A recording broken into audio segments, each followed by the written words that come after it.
¿Y usted sabe qué productos o qué comida le causa obesidad a sus mascotas? Vamos a ver la siguiente nota.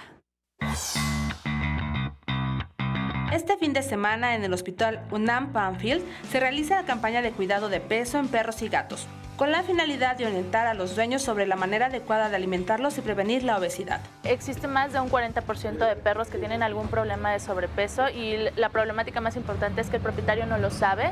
En el caso de los gatos, esto puede ir a más del 60%.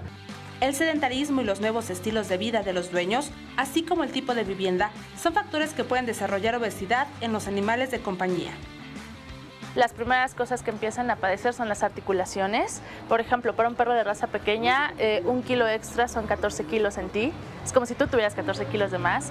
Un perro de raza grande son 7 y un perro de raza gigante son 4. A decir de los especialistas, el número de personas con las que convive una mascota aumenta de 50 a 70% la posibilidad de que los perros y gatos padezcan sobrepeso.